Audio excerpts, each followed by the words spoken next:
আসসালামু আলাইকুম। আপনারা সবাই কেমন আছেন? আশা করি ভালো আছেন। আজকে শেয়ার করছি তেহেরি রেসিপি।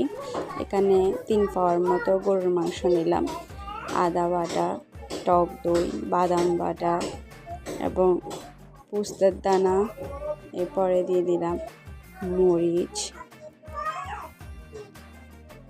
মশলা, লবণ, সয়া সস। মশলার পরিমাণটা অনেক বেশি দিতে হবে। শুধু মশলা দিয়ে বিশেষ করে তেহেরি রান্না হয়। এখানে আমি একটা প্যাকেট মশলা অ্যাড করলাম এবং আর ঘরে গরম মশলা অ্যাড করলাম। এরপর কাটা মশলা, মরিচ, টমেটো, পেঁয়াজ, আলু এবং সুগন্ধি চাল। আমি পরিমাণ মতো তেল বসাই দিলাম এবং পেঁয়াজগুলো দিয়ে বেরেস্তা করে নেব। ব্রাউন কালার হয়ে গেছে, কিছু পেঁয়াজ তুলে নিব। এবার ম্যারিনেট করা মাংসগুলো ঢেলে দিব।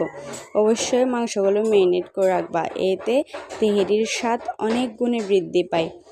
যদি ম্যারিনেট করে রাখো অনেক ভালো একটা ফলাফল পাবা আশা করি। এবার মাংসগুলো কষিয়ে নিলাম ভালো করে এবং এরপর আলু দিয়ে আলুগুলো কষিয়ে নেব। আলুগুলো ভালো করে একটু পানি দিয়ে যেন কিছুটা সিদ্ধ হয়ে যায়। এরপরে ফলের চালটা দিয়ে ভালো করে কষাই নিব তেলে, একটু যেন চালটা ভেঙে না যায়। অবশ্যই চালটাও কতক্ষণ ভেজে নিবা। এরপরে পরিমাণ মতো আমরা পানি অ্যাড করে দেব। আমার যদি কোনো আচরণ খারাপ লাগে ক্ষমার দৃষ্টিতে দেখবা প্লিজ।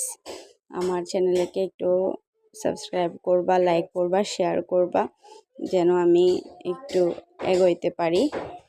আমার সব কিছু পারফেক্ট না, আমি চেষ্টা করব পারফেক্ট করে করার।